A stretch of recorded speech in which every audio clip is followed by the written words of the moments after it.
But we're going to be back this morning where we were last week in verses 6 through 9 in Joshua chapter 1. And I just want to read these to us as we get started today. And it's going to be a quasi-review and move it forward. I just really felt this week that we needed to press just a little bit deeper in these verses. And so that's what we're going to do today. In verse 6 it says, "Be strong and of good courage, for to this people you shall divide as an inheritance the land which I swore to their fathers to give them. Only be strong and very courageous." There it is again, isn't it?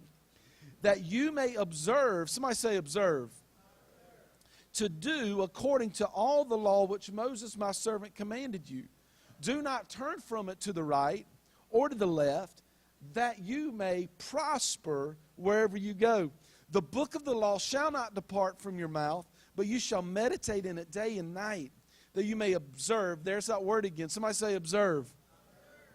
"That you may observe to do according to all that is written in it.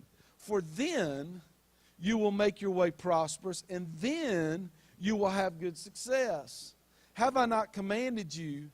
Be strong and of good courage." There it is again.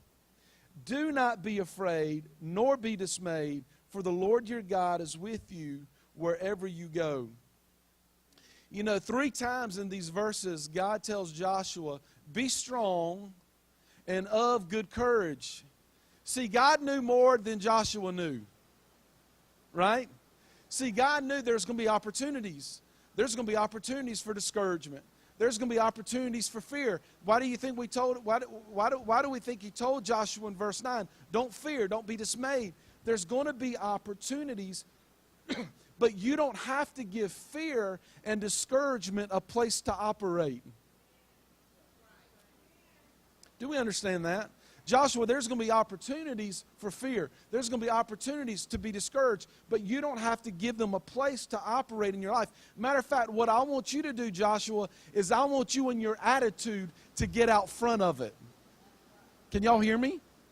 I want to make sure, because I'm not sure I can hear myself. Take it up a little bit. Let's bump that up some, Jack. The rain. That's awesome. It's going to make the video so awesome. But what we have to realize is God is telling him, Joshua, your life must be marked. I'm marking you. Your life must be marked by strength and courage. Your life's got to be marked. Last week we realized that fear is a reducer. It's a diminisher. It reduces, listen, from all of human history, this is what fear has done. It reduces our view of God.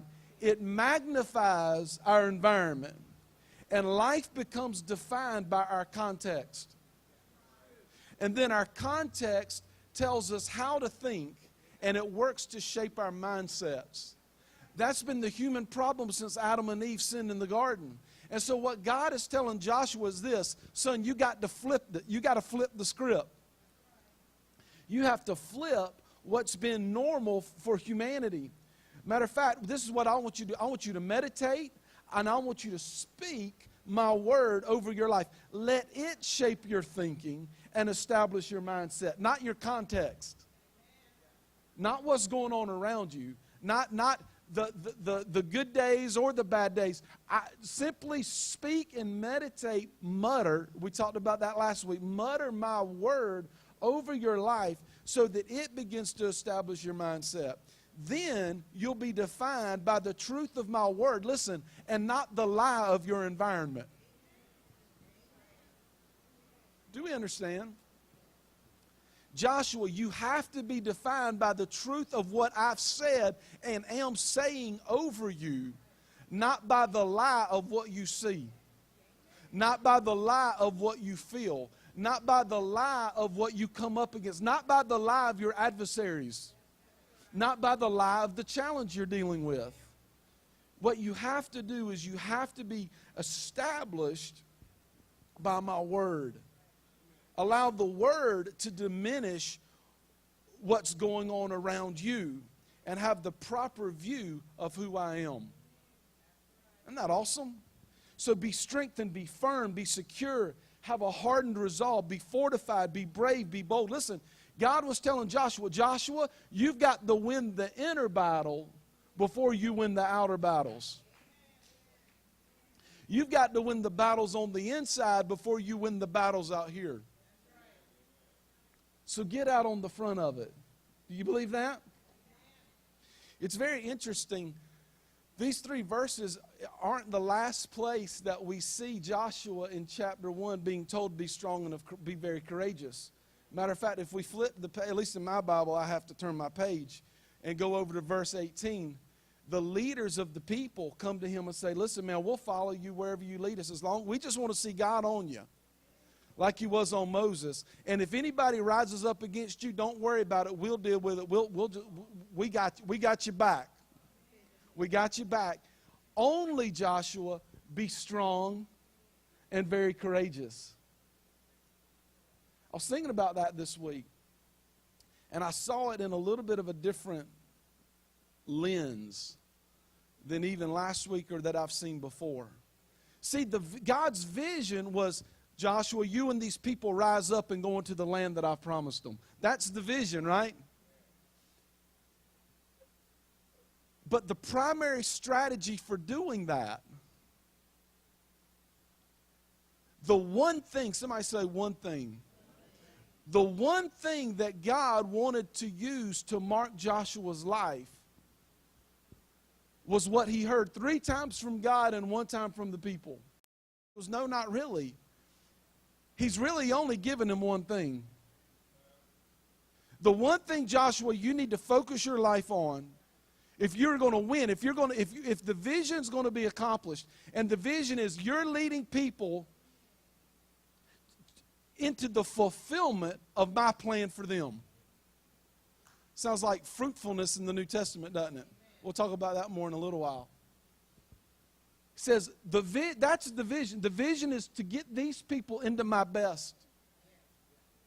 And there's really only one thing that you need to focus on in order for that to happen. Be strong and courageous. And everything else we see in these verses is really just God telling them how to be strong and how to be courageous. There's one thing that was to mark his life. You know, and then I begin to think back through Scripture, and I begin to think about other people who really just allowed one thing to define them. I thought about what David wrote in Psalm 27, verse 4. He says, one thing I've desired, that will I seek, that I may dwell in the house of the Lord all the days of my life, to behold the beauty of the Lord and inquire in his temple. It was one thing. And isn't it interesting that it was that one thing that began to define David, because we refer to him as a man after God's own heart, right? Why? Because he succeeded in the one thing. He failed in some others, but he succeeded in the one, right? Then I think about the Apostle Paul in Philippians 3:13. He says, but one thing I do. One thing I do, forgetting the things which are behind and reaching forward to those things which are ahead, I press toward the goal for the prize of the upward call of God in Christ Jesus. Then I begin to think about people who Jesus encountered in his ministry. And I think about in Luke 10, 41 through 42, where he was at Mary and Martha's house, and he looks at Martha and says, Martha, Martha, you're so worried about many things, but one thing. Somebody say one thing. But one thing is needed, and Mary has chosen that good part, which will not be taken away from her. Listen, guys, is it possible that what some of us are missing is just the one thing?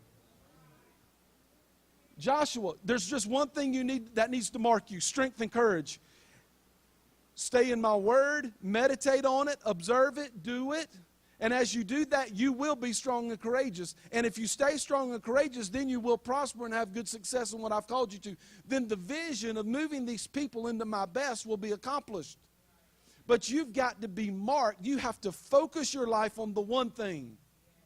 The one thing. Guys, my question to you this morning is this: what's your one thing? What's the one thing that God's speaking to you about this year or your life or the next 3 years? Or what's the one thing that God's speaking to you about your family or your business? What's the one thing, guys? What's the one thing? If we can ever hear the one thing and walk in it, it's a game changer. It's a game changer. But I think tied to this is why so many people live in a place of discouragement. Because what we do is this: we create a long list of many things. Come on, somebody. We list too many things. And we don't know where to focus our lives, so we live insecure. We're not sure. We're confused. We don't know where to put our attention. Why? Because we've created all these things that we think we need to focus on. And God's saying, if I can just get you focused on one thing, I can take care of the rest of it. But I just need you to allow me to mark you with this. And if you'll let me mark you with this, everything else will work out. But we create, because this is what we do. We talk to our mama, we talk to our friend, we talk to our best buddy, we talk to the guys at work. We try to pattern our life off of the other people's lives we see on social media. Come on. Let me tell you something about social media. All you see of other people's lives on social media is the highlights. All you're seeing is the highlights. Don't base your life off of somebody else's highlight reel. You need to find your own one thing. Come on, somebody. We have to find our own one thing. Because listen, when I add all these things, then this is what I'm doing. I'm always wondering, okay, what do I have to do next? Listen, don't miss this. As Joshua led the children of Israel into the promised land, the first place they came was Jericho. The second was Ai. There would be many battles and many cities and many nations to conquer. But let me tell you this. The one thing never changed. The one thing never changed. Listen, it was the same one thing for Jericho as it was for Ai. It was the same one thing for Ai as it was for the next nation. The one thing never changed. Let that sink in for a minute. It never changed. It was the same thing. Be strong and of good courage. Applied to all of it. Applied to every battle. Applied to every difficulty. Applied to every bit of adversity. Applied to every confusing, perceivably setback. The same one thing applied to all of it. Stay strong and courageous by speaking and meditating and doing the word. Listen, guys, it doesn't matter what your one thing is. All that matters is, are we walking in the one thing? It doesn't matter. Listen, everybody in here may have a different one thing. But what matters is that we're all walking in the one thing. Now, there is something I feel fairly confident about all of our one things. Is that the same principles that applied to Joshua being able to operate in his one thing apply to us in operating in our one thing. Listen, your one thing may be, you know what, this year I need to love my spouse more. This year, I need to be more patient with my children. This year, I need to be a brighter light in my workplace for Christ. It may be, you know what, this year, the one thing that I really believe God's saying He wants to mark me by is to be more consistent in my decision making. But guys, let me tell you something. Speaking His word, meditating on His word, and obeying His word will empower you to fulfill your one thing just like it empowered Joshua to fulfill his one thing. Do we understand? That never changes. Our need for the word applies to all of our things. Applies to everything that God's trying to mark our lives by. That's amazing. It's powerful. It's powerful. Again, the vision was to get the people into their inheritance. But being strong and very courageous was the chief strategy. Could it be, listen, could it be that the one thing, well, let me just say it this way. The one thing that God was trying to mark Joshua's life by was going to be the difference between winning and losing. Could it be that me and you and all of us saying, Lord, what's the one thing can be the difference in winning or losing this year? It could be the difference in progressing or regressing. It could be the difference in seeing God's best and His desires flesh out, what He's already done, what He's already accomplished, seeing those things really fleshed out in our lives. Or could it just, or simply everything staying the same and nothing really changing? You know, it reminds me of blind Bartimaeus when Jesus came through his town. What was the one thing he had to do? Cry out. Come on, somebody. There was a woman with an issue. What was her one thing? Reach out. You know, I think about Jairus, who worked in the synagogue, whose daughter was dying. His one thing was go find Jesus and ask him to come over for a visit. I think about the centurion who came to Jesus. What was his one thing? His one thing was saying, Jesus, you don't even have to come to my house. Just say a word. Why? Because you're a miracle worker. You're a promise keeper. You're a light in the dark. You'll make a way. All you got to do is say it. You ain't even got to show up. You just got to speak it. Why? It was one thing. It was people saying, what's the one thing that needs to mark my life? What's the one thing? It's powerful. Powerful. I felt this yesterday when I was kind of finishing things up. For those of us who feel discouraged, for those of us who are struggling, listen, I want you to think about life this way. Listen, the discouragement you're dealing with is really, it can be one of two things.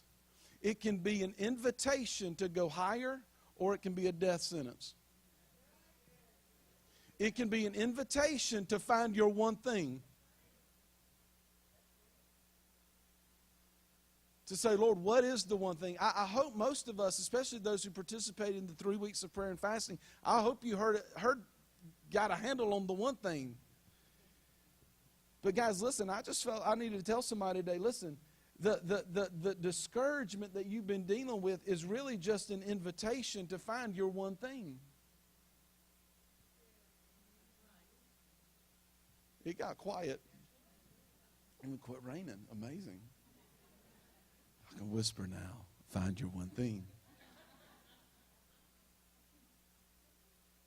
Find your one thing.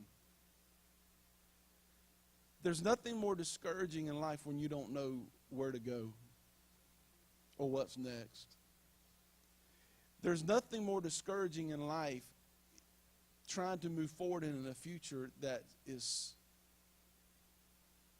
hard to discern. But if we can ever find the one thing that applies to all of it, then that helps us take those steps of possessing what He's already provided. Remembering that meditating and obeying and speaking the Word works for all of it. Listen, I know I've already said this and I'm repeating myself, but I just feel like I need to massage this a little further. There's nobody in here who's the exception to that. Well, you know, I know that obeying the Word and really walking in obedience and speaking the Word and focusing my life and not compromising, not turning from the right or to the left. There's a word that's popped up a couple of times in Joshua 1, 6 through 9, and I had you guys say it with me. It's the word observe. Observe. Joshua, be careful to observe all that I've commanded. Observe. You know, for Joshua, he would walk out his one thing, and observation would be a part of that. Now, typically, when you and I use the English term observation, most of us, our minds go to just noticing something. Well, I noticed, I observed I observed that it rained a lot. I don't know. I observed that Kenny was wearing a blue shirt. You know, we just think it's something we notice. But to observe in this context, this is what it means. It means to keep. It means to do. It means to watch. It means to measure up. It means to celebrate. It means to save life. It means to guard. It means to protect. And the word in the original language there, observe, that we translate observe, it also paints a word picture. And the word picture is hedging about with thorns. To hedge about with thorns. I found that incredibly interesting. And like many Old Testament words, we're seeing some dual meanings here. And a couple of different pictures that it's painting. But listen, this is what God's saying to Joshua. Joshua, you got to do the word. Just don't be a reader. Just don't be a speaker. Just don't be a meditator. But you got to put the word into practice. Apply the revelation that I'm giving you. Thank you, one person, two people. Now I sound like those guys who are, what those guys, can I get a one? What are those auctioneers? Yeah. Crazy. Come on, get back on task. What he's saying is this, Joshua, you've got to apply the faith that my word is producing in you. It's one thing to give yourself to my word and let faith be generated, but at some point you've got to put it into practice. You've got to do it. You've got to put the word to work. And listen, when you create a place for the word in your life, Joshua, attend to it. Guard it. Protect it. Don't compromise it. Celebrate it. Don't miss this one. The measure in which you protect it, it will protect you. Now think about that. Think about that whole picture of to hedge about with thorns. My mind immediately went to, and maybe you've seen this in documentaries, maybe you've seen this in movies, but and I actually did a little research online. Matter of fact, I Googled to hedge about with thorns, and it was amazing. There was pages after pages after pages on Google talking about plants and trees that people still plant and use to put a hedge around their garden or even to put hedges around their house that are thorny for the sake of protection. I mean, there was a list of the top 10 security plants you need to have around your home or the top 15 plants you need to plant around your garden. It was amazing. I didn't even think people still thought like that anymore. That's why you got ADT, right? You know, not the holly bush. You know, that's why you got a security system. But I began to think about people in Africa and people in that part of the world, and especially during this time where God was speaking to Joshua. It was not uncommon for them to go out to thorny trees, like in Tanzania or Kenya, the acacia tree, and that has very huge thorns, and to cut the limbs down and to bunch them up and to build a fence or a hedge around their homes or around their village or around their livestock to protect them from predators. It was these thorny bushes that was really kind of like nature's barbed wire. And so what they would do is this. The people who would use these natural means of protection, they would cut them down and they would bunch them up, and it would keep lions out. It would keep other predators out. But listen, this is what would happen. Because they had been cut off, those limbs and those thorny bushes would begin to dry up and die. So in order to be safe, they'd have to make sure that the thorny bush was always alive. So listen, what you and I have to do is this. We have to be people who protect the word, who say, listen, God, I'm making a place for your word in my life.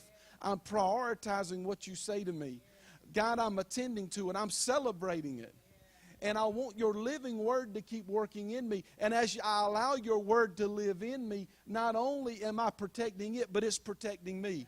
So wherever I go, whatever you call me into, whatever steps I have to, whatever my one thing looks like, I can move forward in that because that word you're speaking to me has hedged me in.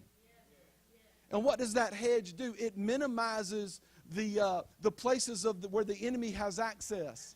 It closes the door to where that enemy that's like a roaming lion seeking whom he may devour, he can't get up under there. Why? Because the Word has hedged me in. It's protecting my mind. It's protecting my emotions. It's protecting my choices and my thought processes. Why? Because I've allowed it, not my context, to define the way I think. And I'm focused on my one thing. And if I'm going to walk out my one thing, I only walk it out with His Word at work in me. So as long as I'm allowing His living Word to work in me, I've got some living protection. Now the challenge is this. For many of us, we think in our culture, this is what we think. Well, if I make it to church once a month, that's just enough. Or if I make it every other week, that's just, listen, it's not, you can make it to church every time the doors are open, but at some point, I have to engage in that in my personal life too. I don't care if you read it off your app on your phone or off your computer, or you're like me and you still like to hold it in your lap. Listen, it doesn't matter. The reality is this: we have to allow His Word to work in us. And as we give it its proper place, it provides protection for the other places of our lives. It secures the vulnerable places. It protects me, the places of my life where I'm not as strong. So I can move forward in confidence. That's powerful. You know, the New Testament principle for this, we see in James chapter 1, verses 21 through 25, where James wrote, "Therefore lay aside all filthiness and overflow of wickedness, and receive with meekness the implanted," somebody saying implanted, "the implanted word, which is able to save your soul." First of all, that word implanted is interesting. A couple of translations use the word engrafted, but this is what the picture is. It's the picture of the word being the seed that gets sown into the soil of our hearts. It reminds me of the parable that Jesus taught about the sower, right? He goes out and he sows, and some seed fell on hard ground. It was just absolutely resistant. That soil had no desire to receive that seed more than anything, right? The birds of the air came and they scooped the seed up. Then some seed fell on shallow soil, right? This is soil that's more emotional than depth. Gets excited real easy, but there's no longevity. I better quit this and keep moving. It's, it's soil that's in love with Jesus until the first sign of adversity. Some seed fell on crowded soil. It's those people who aren't focused on that one thing. They're focused on about 50. Come on, somebody. Focused on about 50. So the heart's too crowded. And some seed fell on soil that would be fruitful. Fruitful. And that word's interesting to me as I was unpacking it this week, and I was thinking about it. For Joshua, the goal was for him to prosper and have good success in the vision that God was giving him, which was getting those people, leading those people into God's best. All that is fruitfulness for us in the New Testament. It's fruitfulness. It's bringing people into God's best so they can win the victories that Christ has already accomplished for them. That's fruitfulness. In the New Testament, fruitfulness is about having a changed life. And it's about a changed life changing other lives. Guys, we will win in 18 to the degree of our fruitfulness. Come on, somebody. And we'll be fruitful to the degree that we allow His Word to really get engrafted in our hearts. It's powerful. It's powerful. Let's keep going. But be doers of the word and not hearers only. What was God telling Joshua? Observe the word. Do it. Put it to practice. It's great that you're going to meditate. It's great that you're going to read. It's great that you're going to speak it. But you have to apply it. You need to do it. Do the Word. Do the Word. He says this, when you're simply a hearer only, you deceive yourself. You deceive yourself. I looked up this word deceive, and it was really interesting. It was a great word picture. And this is what the word deceive means. It means to reckon wrong. It means to miscount. It means to cheat by miscalculation. It means you got your math wrong. Now, here's the illustration that I think some of us can learn from. Have you ever been there and you've been reconciling your checkbook? You've been doing the math, and you forgot to put those 2 or 3 debit card transactions. Y'all remember before everything was just online and automated, and you still got the 5 sheets a month, and you had to sit down and check things off and make sure you had everything logged and all this stuff. I know nobody in here ever got their math wrong. You forgot to carry a 1 or a 5. Or you inverted some numbers. Or you forgot to put something down. And so until you got that notice in the mail that had these letters, N, S, F. And you're going, wait a minute. I balanced this checkbook. I said, it took me 18 hours, but by God, I balanced. Here it is. And then we look at it and we realize, oh, yeah, I had that $20 ATM here and that $30 ATM there, and I forgot to write it down. And what do we tricked ourselves into thinking we had more than we had. James is saying, listen, when you're simply a hearer of the word and not a doer, you deceive yourself because you think, I got it. I heard it. I got it. I got this all figured out. Oh, yeah, I've heard that sermon before. Yeah, I've heard about that. I know all that. Teach me something new. Teach me something I don't know. But we're not applying anything. And see, the deception is this. We're doing the math, and we think, oh, I'll never forget this. This was so life-changing. I've been to 18 encounters, and I'll never forget anything that God's done for me. And listen, we even forget some of the most life-changing experiences that we have with Him, and we think that just because we think we've got it on lockdown up here, but we're not living it out. And our math is funny. Funny math. And we're miscalculating our lives. And then we run up on a problem, and it's not NSF, it's NSR, non-sufficient revelation. And it's not because you ain't never heard nothing. It's because I'm slow to apply what I've heard.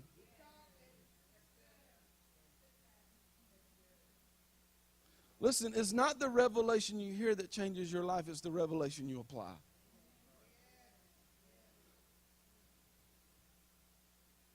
It's when you choose to do it and walk in it. It was what Kevin was talking about with the offering. It was Jesus looking at these disciples saying, you know what, guys, you feed them. You feed them. What's in your life? And them saying, okay, well, here we go. We're going to do this thing. He blesses it and breaks it and puts it in their hands and says, now you go feed all these people with about this much bread that I just put in your hand. No, you step out on the word that I'm speaking to you, and you apply it by doing something with it.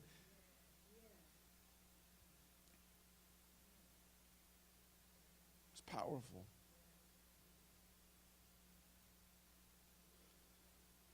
Deuteronomy 28 verse 1 says this. This is God speaking to the people through Moses. Now somebody say it. Name your it. Name the it. What's the it in your life? Maybe the it in your life is for your, maybe it's better employment opportunities this year. Maybe the it in your life is greater peace in your home. Maybe the it in your life is to see your business go to another level. Maybe the it in your life is to see answers come to some questions that you feel powerless to do anything about. What's the it? Name your it. But this is what I do know. I don't know what your it is, but I do know this. It shall come to pass if you diligently obey. Somebody say obey. The voice of the Lord your God. Listen, what does that mean? It'll work if you work it. If I work His, if I put His word to work in my life and through my life, then the it's going to work out. Now the challenge is this: you get some folks and they say, "Well, now you're stepping into some legalism and works righteousness." No, I'm not saying your righteousness is determined by what your righteousness is simply determined by what Jesus did. 2 Corinthians said this, that He became sin for us so that we could become the righteousness of God in Christ Jesus. He became everything wrong with me so I could become everything right about Him. And the way God views He views me through the lens of Christ Jesus. He doesn't view me the way I view me. He doesn't view you the way you view you. He views you in Christ. But the reality is this: when I put His word to work, see, we focus on the work side. But it's not really me working it. It's the word working it. That's not religious legalism at all. It's just simple. Listen, obedience is the safest place you can live. Obedience is the safest place you can live. Why? Because I'm hedged. That doesn't mean a lion will never come up and roar, but it means I'm hedged. When I walk in it, listen, why? Because obedience establishes His authority in my life. If I want to walk in His authority and see His authority released through me, I just felt the Holy Ghost right there. Listen, we have to understand obedience. If you want to see things change in your life, God's not interested in just changing it in spite of you. He wants to change it through you. But in order for Him to change it through you, that means He's got to get His authority through you. The only way He can get His authority through you is if you walk in obedience. We have to put the word to work. It will work if you work it. Why? Because obedience establishes authority. Why could Jesus wake up and rub His eyes and yawn and say, "Guys, why'd y'all wake me up? Where's your faith? Wind, stop." Why? Because of the authority of God at work in and through His life. Why? Because He walked in obedience. See, He learned as a boy how to grow in favor with God and favor with man. Why? Because He learned obedience.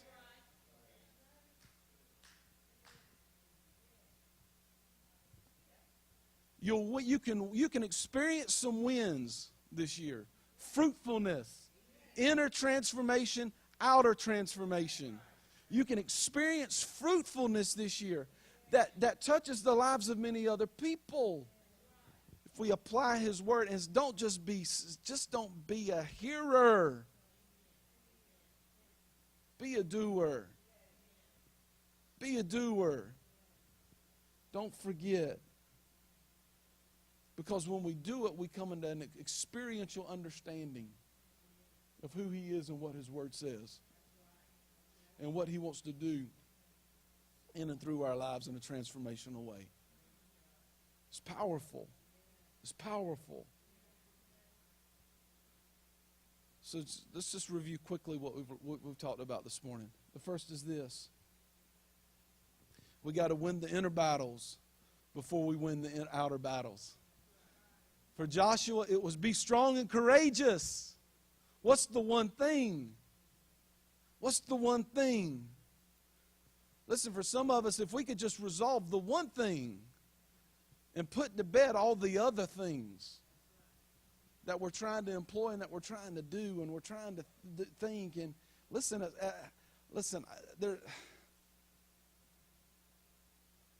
I value the voices of other people in my life. Because again, I believe with everything in me. I do. I'm a big picture guy. One of my strengths and weaknesses is I see the corporate long before I see the individual. That's how I'm wired. God wired me that way. So I have to work at that, because that can be a blessing and that sometimes can be a problem. It's something I work at, and try to surround ourselves with other people who aren't wired like that so they can help us. It's just important. But you know what was significant in verse 18 was when the leaders came to Joshua and they said, but only be strong and courageous. They were saying the same thing to him that God was saying to him. Their voices became confirming voices.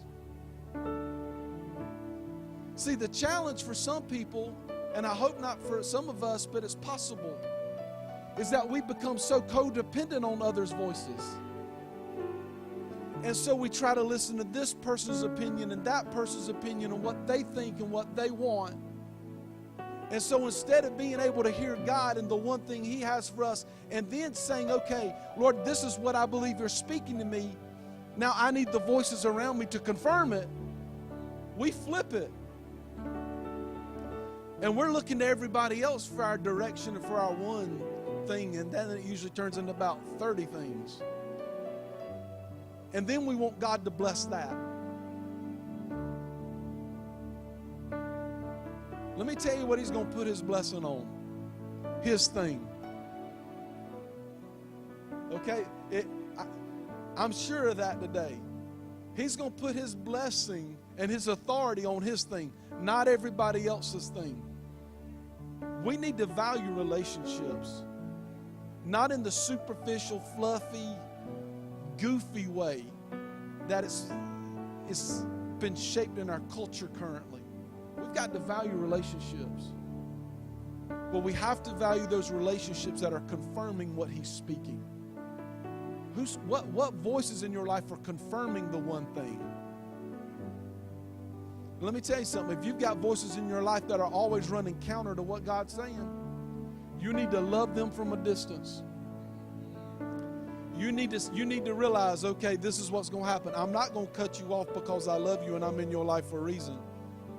But you need to take the lead in that relationship. I'm not one of those guys that says just cut them off. Because if we you can't live life that. The kingdom will never advance if we just cut people off. But you've got to take the lead in the relationship. And you've got to be the one saying, no, I'm going to start speaking life into you. Because everything you're saying to me is running counter to what He's saying. Stay in the relationship for the sake of transformation and realize that you are God's gift sent to them so their life can change. You're not there to allow them to be the Pied Piper. Where else are we at? Again, if you've been battling discouragement, it's an invitation. It's an invitation to rise up. It's an invitation to rise up. Think about it, guys. For 40 years, Joshua is being punished because of the doubt of the other people around him. I don't know about you. I would be angry. I'd be mad. There were probably had already been some fights. His life that he believed God for was put on hold because other people couldn't get with it. And not only that, his mentor and father figure's dead. You think that's an invitation for discouragement. The potentially discouraging dynamics of his life could have been his death sentence. But he allowed them to be an invitation to go higher. He allowed them to be an invitation to step into a new level of courage and to focus on the one thing. Lastly, guys, we got to observe the word. Do it. Let it head you about. It'll work if you work it. Isaiah 55:11, God said, my word that goes forth from my mouth shall not return to me void, but it will accomplish what I purpose, and it shall prosper in the thing in which I sent it to do. Do you believe that this morning? Come on, let's get on our feet. Can we just worship for a minute? Come on, He's a way maker. He's a miracle worker. He's a promise keeper. Come on, let's just lift our hands all over the room this morning. Come on.